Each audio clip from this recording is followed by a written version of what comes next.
வணக்கம் மக்களே. நம்ம உலகத்துல புதைந்திருந்த எத்தனையோ வரலாற்றுல நம்ம தோண்டி எடுக்கப்பட்டிருக்கோம். அதே மாதிரி நம்ம இந்தியாவிலையும் எத்தனையோ வரலாற்று தோண்டி எடுத்திருக்கோம். ஆனா தமிழனோட வரலாற்றையும் இன்னும் கண்டுபிடிக்கப்பட்ட வரலாறும் நம்ம கிட்ட இருந்து மறைக்கப்பட்டிருக்கு. நம்ம கிட்ட இந்த மறைக்கப்பட்ட வரலாற்றை பத்தி நமக்கு தெரிஞ்சிருந்தாலும் நம்ம ஜஸ்ட் கை நின்று வேடிக்கை மட்டும்தான் பார்த்துட்டு இருக்கோம். கண்டிப்பா இந்த வீடியோட எண்ட்ல நீங்களும் இந்த மாதிரி ஒரு அவசியப்படுவீங்க, ஒரு விரக்தியோட போவீங்கன்னு நினைக்கிறேன். சுமார் 1860 காலகட்டத்துல ஒரு நபருக்கு ஒரு மொழி மேல் உள்ள ஆர்வத்து காரணத்தினால அந்த மொழியை பத்தி வரலாற்றை தெரிஞ்சுட்டு ஒரு பயணம் செய்றாரு. அவரு தான் இந்த ஹோமர் எல்பர்ட். இவரு அமெரிக்கன் மிஷனரி சேர்ந்த ஒரு நபர். சிம்பிளா சொல்லணும்னா இவர் ஒரு ஜேர்னலிஸ்ட், அமெரிக்கன் ஜேர்னலிஸ்ட் மாதிரி வச்சுக்கோங்க. இவரு 1863 காலகட்டத்துல கொரியால கொரியாவையும் கொரியா மக்களையும் எக்ஸ்ப்ளோர் பண்றதுக்கு வராரு. கொரியால இருக்கிற சியோல்ல ஒரு ப்ரொஃபஸரா அவர் ஒர்க் பண்றாரு. இப்படி ஒர்க் பண்ற அவருக்கு கொரியன் மொழி மேல ரொம்ப ஆர்வம் கொள்றாரு. அதனால ரிசர்ச் பண்ண ஆரம்பிக்கிறாரு. ஆனா இப்படி ரிசர்ச் பண்ண கிளம்புன அவருக்கு கொரியனை பத்தியும் கொரியனோட வரலாற்றை பத்தியும் எந்த ஒரு குறிப்புகளும் இல்லை. ஆனா ஒரே ஒரு புக்கை தவிர, அதுதான் ஒரு கொரியன் புத்த திருவையால எழுதப்பட்ட சம்யுக் லிசா அப்படிங்கிற ஒரு நூல். இந்த புக்கு தான் கொரியன் லாங்குவேஜ்ல ஃபர்ஸ்ட் எழுதப்பட்ட புக்கா இருக்கு. இதுக்கு முன்னாடி வரைக்குமே, அதாவது இந்த சம்யுக் லிசாங்கிற புக்கு எழுதுறதுக்கு முன்னாடி வரைக்குமே கொரியனை பத்தி தெரிஞ்சுக்கணும்னா அது ஜாப்பனீஸ் லாங்குவேஜ்லயோ இல்ல சைனீஸ் லாங்குவேஜ் மட்டும்தான் இருக்கும். இந்த விஷயம் ஹோமர் எல்பர்ட்டுக்கு கொரியன் லாங்குவேஜ் மேல ஆர்வத்தை ரொம்ப அதிகப்படுத்திருக்கு. அதனாலவே இன்னும் டீப்பா அதை ஆராய்ச்சி பண்றாரு.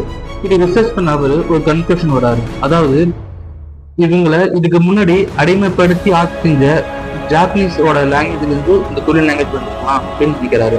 ஆனா இவரோட தேடல் இதோட முடியல. இது இன்னும் தொடர்ந்து போற மாதிரி ஜாப்பனீஸ்ல இருந்து சைனீஸ்க்கு போறாரு, சைனீஸ்ல இருந்து மலேசியனுக்கு போறாரு, மலேசியா இருந்து கிடைச்ச நம்ம இந்தியாவுக்கு வராரு. இறுதியா இந்தியா வந்து அவருக்கு இந்தியாவில் உள்ள ஒரு மொழியில மட்டும் குறிப்பிட்டு சொல்லலாம், தென்னிந்தியாவில் உள்ள பல மொழிகள்ல ஒரு மொழியில இருந்து தான் இந்த கொரியன் லாங்குவேஜ் வந்திருக்கலாம்னு சொல்றாரு. ஆனா இவர் வந்து எக்ஸாக்டா எந்த லாங்குவேஜ் சொல்ல, சிம்பிளா பொதுவா தென்னிந்திய மொழியிலிருந்து வந்திருக்கலாம் அப்படின்னு சிம்பிளா சொல்லிடுறாரு. இவருக்கு அப்புறம் சரியா 75 வருஷம் கழிச்சு ஜப்பான்ல 1981 சுசுமா ஓனா அப்படியே ஒரு நபருக்கு இவரோட டாக்குமெண்ட் கிடைக்குது. சுசுமா ஓனா அவரு ஒரு லிங்குவிஸ்ட். அதாவது லிங்குவிஸ்ட்னா பல மொழிகளை பேச தெரிஞ்ச ஒரு நபரா, அதான் லிங்குவிஸ்ட்னு சொல்லுவாங்க. இவருக்கு ஹோமர் எல்பர்ட் மாதிரியே கொரியன் லாங்குவேஜ் மேல ஒரு ஆர்வத்தினால இவரை பின்தொடர்ந்து ரிசர்ச் பண்ண ஆரம்பிக்கிறாரு. எப்படி ரிசர்ச் பண்ண அவரும் கடைசியா இந்தியாவுக்கு தான் வராரு. ஹோமர் எல்பர்ட் சொன்ன அந்த தென்னிந்திய மொழியில எந்த மொழியா இருக்குன்னு இவரு ரிசர்ச் பண்ண ஆரம்பிக்கிறாரு. ஆனா ஹோமர் எல்பர்ட் விட ஒரு படி மேல போய் இன்னும் டீப்பா ரிசர்ச் பண்ணி தென்னிந்திய மொழிகள் பல மொழிகள் இருந்த ஒரே மொழியிலிருந்து தான் இந்த கொரியன் லாங்குவேஜ் வந்திருக்கும், கூடவே ஜப்பனீஸ் லாங்குவேஜும் லிங்கலா இருக்கும் அப்படின்னு நினைக்கிறாரு. இதை கேட்ட ஜப்பான் கவர்மெண்ட் இவர் சொன்னதை ஏற்றுக்க முடியாம இவரையும் இவரோட டாக்குமெண்ட்டையும் பேன் பண்றாங்க. அப்படி சுஷ்மா ஓனா ஆணித்தனமா சொன்ன அந்த ஒரு மொழி என்ன? இப்படி டீட்டெயிலா தெரிஞ்சுக்க இந்த வீடியோ ஃபுல்லா பாருங்க. கூடவே சப்ஸ்கிரைப் பண்ணவங்க சப்ஸ்கிரைப் பண்ணிட்டு பாருங்க. அப்பதான் நான் போற வீடியோ உங்களை சேரும். எனக்கு ஒரு மோட்டிவேஷனா இருக்கும். ஆரம்பிக்கலாமா? நான் உங்க Aamir Khan. Welcome to the Aamir Khan show.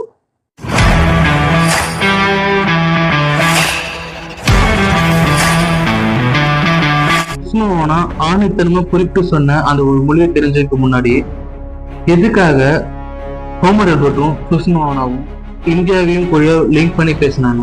அங்க தேட ஆரம்பிச்சவங்களுக்கு அந்த லிங்க் ஏன் இந்தியாவில முடிஞ்சிச்சு? இவங்க பண்ண லிங்க் கன்ஃபார்ம் பண்ற மாதிரி நம்ம இந்தியாவிலையும் 2001 உத்தரப்பிரதேசத்துல ஒரு கொரியன் ராணிக்கு ஒரு கோயில் கட்டப்பட்டிருக்கு. அதுக்கான செலவும் கொரியன் கவர்மெண்டே கொடுத்திருக்கு. கிட்டத்தட்ட 200 கோடி ரூபாய் கொடுத்து ஒரு பெரிய ராணிக்கு இந்தியால எதுக்காக ஒரு கோயில் கட்டணும்? இப்படி சூரிய ரத்னம் கூப்பிடப்படுற அந்த கொரியன் ராணி பியோ அவங்க யாரு? இதை தெரிஞ்சுக்கணும்னா நம்ம கொரியனோட கதைகளை நம்ம கேட்கணும். சுமார் 2000 வருஷத்துக்கு முன்னாடி நம்ம இந்தியால ஒரு அரசனுக்கு கனவு வருது. அந்த கனவு தான் காரணங்கிறாங்க. அந்த கனவுல ஒரு கடவுள் வந்து உன்னோட வீர பெண்ணை கடல் கடந்து கொரியால இருக்கிற கயா ராஜ்யத்தோட இளவரசன் கிம் சூராக்கு திருமணம் பண்ணி கொடுன்னு சொல்றாங்க. அவ அந்த நாட்டை ஆள பிறந்தவ, அவளை அங்க அனுப்பிவையும் அந்த கனவுல சொல்றாங்க. இதே டைம்ல நம்ம கொரியாலையும் அந்த கிங்ஸோட இளவரசன் கனவுலையும் இதே மாதிரி ஒரு கடவுள் வந்து உன்னை திருமணம் பண்ண இந்தியால இருந்து ஒரு பெண் வருவா அப்படின்னு சொல்லிடுறாங்க. தன்னோட கனவுல தன் கடவுளே சொன்ன மாதிரி நினைச்ச அந்த அரசன் தன்னோட பொண்ணை கொரியாவுக்கு அனுப்பி வைக்கிறாரு. சும்மா சொல்லாத மாதிரி கனவு வந்ததுக்காக எவனை கொரியாவுக்கு அனுப்பி வைக்கணும்னு சொல்லி கேட்டீங்கன்னா ஹிஸ்டரியில போட்டிருக்குங்க. அதுதான் நான் சொல்றேன். கொரியால அந்த கயா ராஜ்யத்தை ஆட்சி செஞ்சு வர அந்த கிங் இளவரசனுக்கு பொண்ணு பார்க்கறாங்க. எத்தனை பொண்களை காட்டினாலும் அவருக்கு யாரையும் பிடிக்கல, எல்லாத்தையும் ரிஜெக்ட் பண்ணிட்டு இருக்கிறாரு. இதே சமயத்துல இந்தியால இருந்து கிளம்புன அந்த இளவரசி சூரியரத்னா கொரியா வந்து சேர்றாங்க.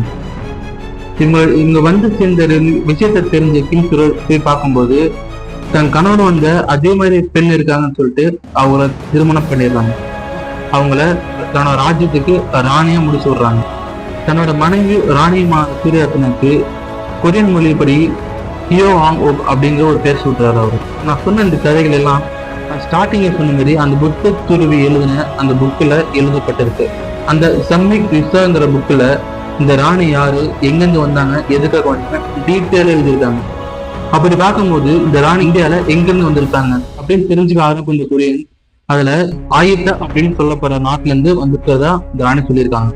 ஆயித்தா அப்படிங்கிற நாட்டுல இருந்து தான் நம்ம ராணி வந்திருக்காங்கன்னு தெரிஞ்ச கொரியன்ஸ் இவங்களுக்கு அங்கேயும் ஒரு கோயில் கட்டணும், அவங்க பிறந்த மண்ணில் அவங்களுக்கு ஒரு கோயில் கட்டணும்னு நினைக்கிறாங்க. அதுக்காக இந்தியா வராங்க. வந்தவங்க இந்தியாவில விசாரிக்கும் போது அது ஆயத்தா இல்ல, அது அயோத்தி தான் அப்படின்னு சில தற்கொலைக்கு சொல்லிடுறாங்க. சாரி, சில பேர் சொல்லிடுறாங்க. இதை பத்தி கொஞ்சம் கூட விசாரிக்காத இந்த கொரியன் தற்கொலைகளும் அப்போதைய ஆயத்தா தான் இப்போதைய அயோத்தியா மாறிடுச்சுன்னு நினைச்சுக்கிட்டு உத்தரப்பிரதேசத்துல ஒரு கோயிலை கட்டினாங்க இந்த ராணி சூரியரத்னாக்காக. கோயில் கட்டுறதுக்கான செலவா சுமார் 200 கோடி ரூபாய் கொடுத்து உத்தரப்பிரதேசத்துல 2001 இந்த கோயிலை கட்டி முடிக்கிறாங்க. இந்த கொரியன் கட்டின இந்த கோயிலுக்கு வருஷம் ஏப்ரல் மாசம் ஒரு லட்சக்கணக்கான கொரியன்ஸ் வந்து ப்ரேயர் பண்றாங்க. ஆனா இங்கதான் மிகப்பெரிய ஸ்கேமே நடந்திருக்கு.